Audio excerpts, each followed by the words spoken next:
Hello students, so let's try to do this question. This question is very simple question, but in spite of that it is very simple. Lot of students have done error into this particular question because they have attempted it correctly, but in the last they have done the very fundamental error. So let's go for this. It is given two solid cylinder of the same density are found to have a same moment of inertia about their respective principal axis, and the length of the second cylinder is 16 times that of first one. So what is given? So length of the second L2 by L1 is equal to 16. So this is given of the first cylinder. If the radius of first cylinder is 4 centimeter, then what will be radius of second cylinder? So R1 is given, that is 4 centimeter. We have to calculate what is my R2.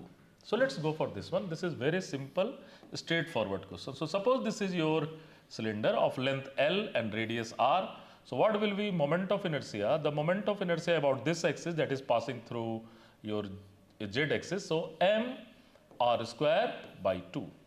And here we have to talk about two different cylinder, and obviously their radius is different, they have same density, and obviously their length will be also different. So their masses are also different. So this is the first trick we have to use, and we have to go with the fundamental. So m1 r1 square by 2 must be m2 r2 square by 2. So we have just this type of information. Now what we have to do? We have to write m1 and m2 as a density. So how you will go for this? So we have pi r1 square L1 rho into r1 square must be equal to pi r2 square L2 rho into r2 square. So what we have? We have r1 to the power 4 into L1 is equal to r2 to the power 4 into L2.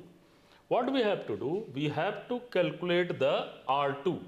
So from there we can write r2 is equal to r1 into L1 by L2 to the power 1 by 4. So this is very interesting. So this r2 is equal to r1 into L1 by L2 to the power 1 by 4. Here most of the students have done wrong thing. They have put L1 by L2 is equal to 16. So this is not given. It is given L2 by L1 is equal to 16. So this value is equal to R1 into 1 by 16 to the power 1 by 4. So that value is equal to 4 into 1 by 2, that is 2 centimeter. So this value is equal to what? 2 centimeter. So students, this is so simple question, but if you will not write it separately, and if you are not very focused that it is L2 by L1 is given, then it is sure that you will do some wrong error, and some type of error you will do this thing. So you can just see this is straightforward simple question, but yes, you have to do it very consciously into the examination. Thank you.